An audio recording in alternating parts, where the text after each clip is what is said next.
क्या दानव सच में थे? क्या वे मात्र कल्पना है, या इतिहास में ऐसे जीव जन्मे थे जिनकी ऊंचाई सामान्य मनुष्यों से कई गुना ज्यादा थी? यह सवाल आज भी वैज्ञानिकों, इतिहासकारों और धर्म ग्रंथों को पढ़ने वालों के दिल में धड़कता रहता है। बाइबल एक ऐसा ग्रंथ है जो सिर्फ आध्यात्मिक बातें ही नहीं बताता, बल्कि इतिहास की ऐसी घटनाएं भी उजागर करता है जिन्हें सुनकर मन कांप उठता है। बाइबल में दानवों यानी जायंट्स को नेफिलिम कहा गया है। ये सिर्फ बड़े आकार वाले इंसान नहीं थे।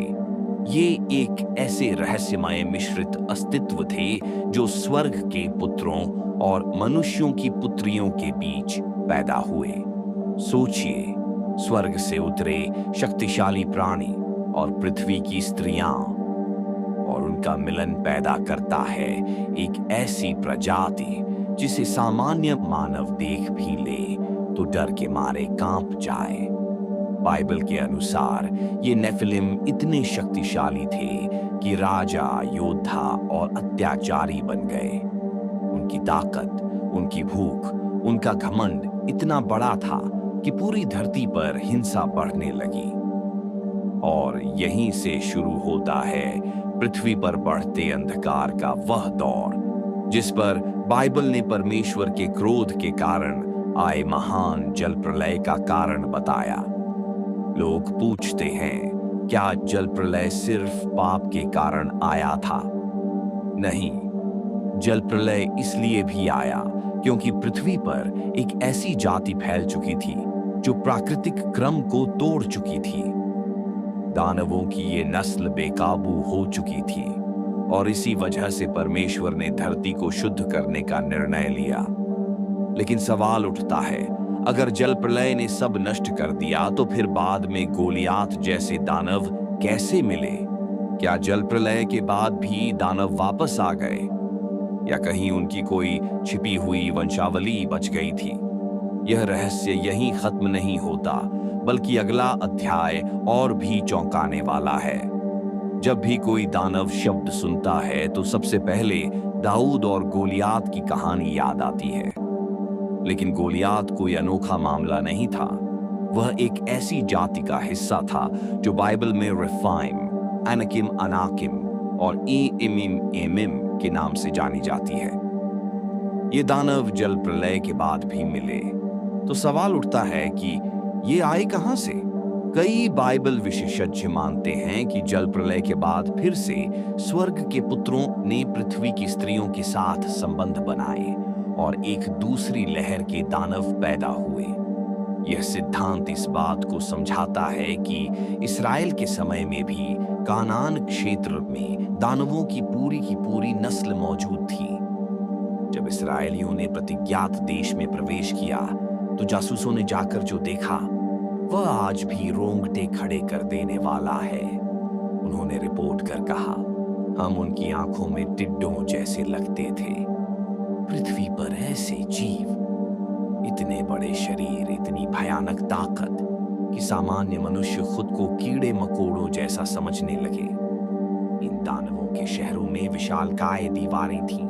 उनके बिस्तर 13 से 14 फुट लंबे थे। उनके हथियार इतने भारी कि सामान्य सेनानी इंसान उन्हें उठा भी नहीं पाता। यह सिर्फ मिथक नहीं, यह बाइबल में दर्ज इतिहास है। और सबसे हैरान करने वाली बात, इन दानवों का उद्देश्य था इंसान को परमेश्वर से दूर करना। यह सिर्फ युद्ध नहीं था, यह आत्मिक लड़ाई थी, मनुष्य को भ्रष्ट करने की लड़ाई। दानवों की उत्पत्ति कोई साधारण प्राकृतिक प्रक्रिया नहीं थी। यह एक दुष्ट आत्मिक एजेंडा था, एक ऐसा षड्यंत्र जिसमें स्वर्ग से गिरे दूत, फॉलन एंजल्स शामिल थे जो परमेश्वर की योजना को नष्ट करना चाहते थे। लेकिन यहाँ एक और रहस्य सामने आता है। बाइबल बताती है कि परमेश्वर ने अपने लोगों को इन दानवों के सामने खड़ा किया ताकि यह सिद्ध हो सके कि एक मनुष्य, यदि परमेश्वर उसके साथ हो तो दानव भी उसके सामने टिक नहीं सकता। दाऊद की गोलियात पर जीत यही सच्चाई साबित करती है। परंतु यह यही खत्म नहीं होती। सबसे चौंकाने वाला प्रश्न यही है, क्या आज के समय में दानव जैसी कोई प्रजाति मौजूद है?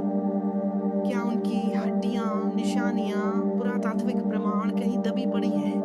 दुनिया भर में कई रहस्यमयी खोजें हुई हैं।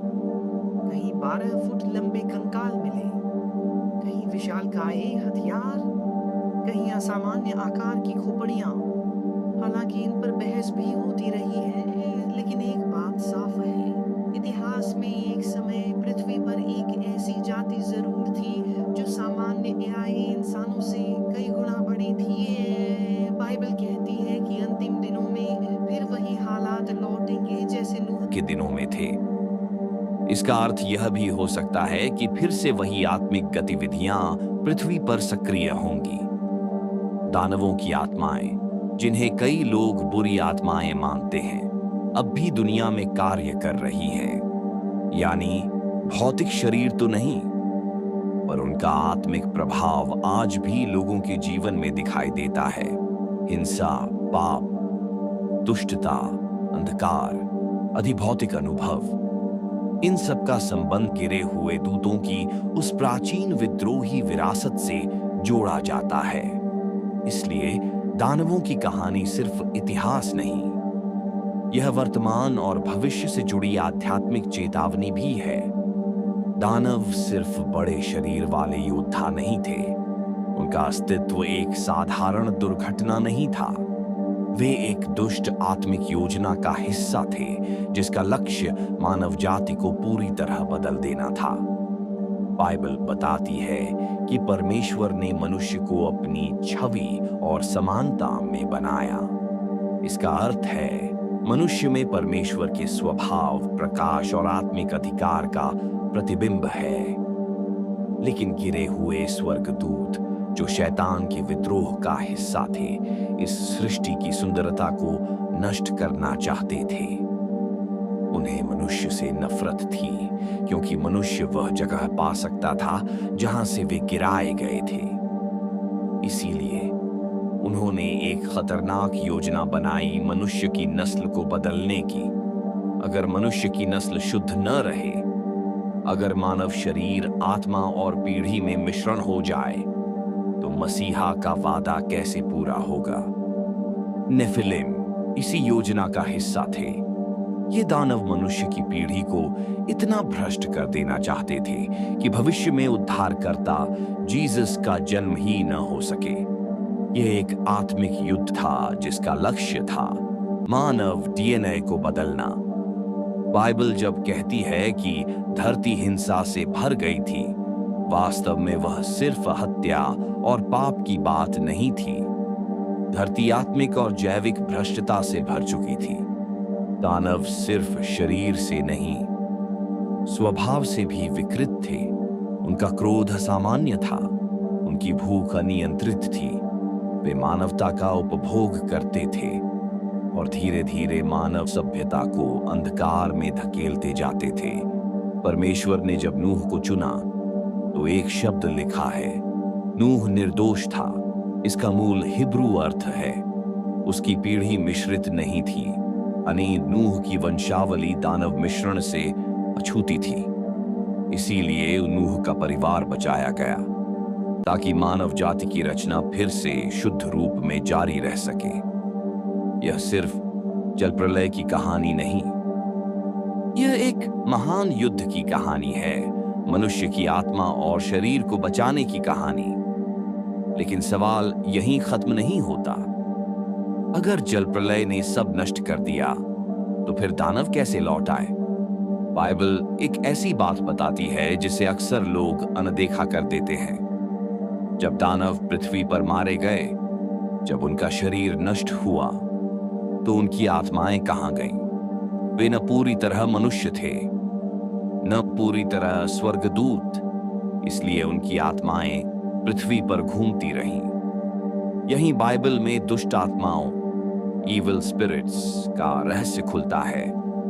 बहुत से बाइबल विद्वानों का मानना है दुष्ट आत्माएं असल में दानवों की मृत्यु के बाद बची हुई आत्माएं हैं। वे पृथ्वी पर भटकती रहती हैं क्योंकि वे स्वर्ग नहीं जा सकती, नरक उनके लिए नहीं बना, उनका शरीर मिट चुका है, वे भूखी हैं। शक्ति, महसूस, नियंत्रण की भूख वे मानव शरीर में प्रवेश चाहती हैं, इसलिए लोग आज भी अनुभव करते हैं। आत्माओं का दबाव, अजीब डर, अंधेरी शक्तियां, पाप का अचानक बढ़ना, अजीब स्वप्न, दमन और अधिभूत अनुभव, यानी दानवों का शरीर तो नष्ट हुआ, लेकिन उनका प्रभाव आज भी जीवित है। जीसस ने जब पृथ्वी पर अपना काम शुरू किया तो सबसे पहले जिन चीजों का सामना किया वे थी इन्हीं दुष्ट आत्माओं की शक्तियां। उन्होंने दुष्ट आत्माओं को बाहर निकाला, बीमारियों को हराया और अंधकार को उजागर किया। यानी जीसस की सेवा सीधे दानवों की आत्मिक विरासत को तोड़ने के लिए थी। दुनिया आज जितनी दुष्टता, हिंसा, अनैतिकता और अंधकार अनुभव कर रही है, उसकी जड़ें इन्हीं प्राचीन दैत्यों की भटकी हुई आत्माओं से जुड़ी हैं। लेकिन बाइबल एक और भविष्यवाणी करती है कि अंतिम समय में नूह के दिनों जैसी हालत फिर होगी। कुछ विद्वान मानते हैं कि इसका मतलब है फिर से वही आत्मिक गतिविधियां लौटेंगी, फिर से वही दुष्ट शक्तियां सक्रिय होंगी और मानवता पर एक और बड़ा युद्ध छिड़ेगा। शरीर नहीं, आत्मा का। दुनिया बदल रही है। लोग कहते हैं समय कठिन है, लेकिन बाइबल कहती है समय वही हो रहा है जैसा नूह के दिनों में था। यह वाक्य सिर्फ पाप बढ़ने की बात नहीं करता, यह आत्मिक हलचल की ओर आल और इशारा करता है, वैसी ही हलचल जैसी दानवों के जन्म के समय थी। अब एक सवाल उठता है, क्या अंतिम दिनों में दानव जैसी प्रजातियां फिर से वापस आएंगी? इसके उत्तर में कई गहरे, चौंकाने वाले संकेत मिलते हैं। एक, नूह के दिनों में जैसा था वैसा ही मनुष्य के पुत्र के आने के दिनों में होगा। नूह के दिनों की सबसे बड़ी खासियत क्या थी? पृथ्वी पर दानवों का मिश्रण, स्वर्ग से आए प्राणियों का हस्तक्षेप, मानव डीएनए का परिवर्तन, नैतिकता का पतन, हिंसा का भर जाना, आध्यात्मिक विद्रोह। यानी अंत समय में भी वैसी ही विचित्र आत्मिक गतिविधियां लौटेंगी। आज की दुनिया देखें, विज्ञान डीएनए बदल रहा है, मनुष्य और मशीन के मिश्रण की कोशिश, एआई को सुपर ह्यूमन बनाने की चाह, जेनेटिक प्रयोग, अनैतिक विज्ञान की दौड़, रहस्यमयी पारलौकिक गतिविधियों में बढ़ोतरी। ये सारे संकेत बताते हैं कि दुनिया उस दिशा में बढ़ रही है जो पहले नेफिलिम के समय में थी। पिछले वर्षों में दुनिया भर में ये चीजें तेजी से बढ़ी हैं। दुष्ट आत्मिक दबाव, रात में प्राणी देखने के दावे, पोजीशन के मामले, अनजानी परछाइयां, साइंस की पकड़ से बाहर घटनाएं, बच्चों को डरावने सपने, ये सब क्या है? बहुत से बाइबल विद्वान मानते हैं कि दानवों की आत्माएं जो सदियों से पृथ्वी पर भटक रही हैं, अंत समय में अधिक सक्रिय होने लगी हैं। क्यों? क्योंकि जैसे जैसे जीसस के आने का समय नजदीक होता है, अंधकार की शक्तियां अपनी ताकत को बढ़ाना चाहती हैं। यह हिस्सा सबसे रहस्यमयी है। नूह के समय दानवों ने मानव डीएनए बदला था। आज विज्ञान खुद उसी दिशा में बढ़ रहा है। हाइब्रिड प्रयोग, मानव जानवर का जीन मिश्रण, genetic modification, artificial humans, bio robotics, super soldier projects. कई विद्वानों का मानना है कि शैतान की वही पुरानी योजना, मानव जाति की पहचान बदलना, फिर से लौट रही है। ऐसा लगता है जैसे मानवता एक बार फिर मिश्रित नस्ल की ओर धकेली जा रही है।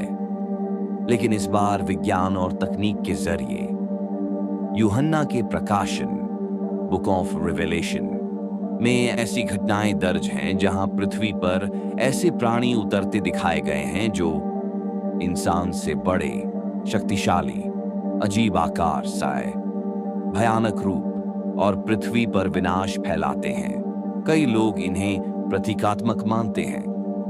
लेकिन कुछ विद्वानों का मानना है कि ये दानवों की आत्मिक और कभी-कभी भौतिक वापसी का संकेत है।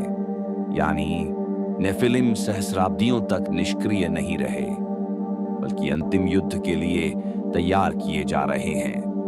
अंतिम समय में दानव क्यों लौटेंगे? क्योंकि यह आत्मिक सत्ता की अंतिम लड़ाई होगी। एक ओर परमेश्वर की सेना, दूसरी ओर शैतान और उसके गिरे हुए दूत, और उनके साथ दानवों की शक्ति। यह वही संघर्ष है जिसका वर्णन प्रकाशन 12 में है, जहां स्वर्ग और पृथ्वी दोनों पर युद्ध होगा। दानवों का उद्देश्य वही पुराना है, मनुष्य को भ्रष्ट करना, उसकी आत्मा को परमेश्वर से दूर करना, पाप को सामान्य बना देना, पृथ्वी पर अंधकार से राज्य स्थापित करना। यह महान टकराव इतिहास की अंतिम लड़ाई को जन्म देगा, जिसे बाइबल आर्मगेडन कहती है। क्या दानव दोबारा पृथ्वी पर दिखाई देंगे? संभव है, क्योंकि दानवों की आत्माएं आज भी सक्रिय हैं और अंत समय में उनकी शक्ति बढ़ेगी। ऐसा नहीं कि वे उसी रूप में आएंगे,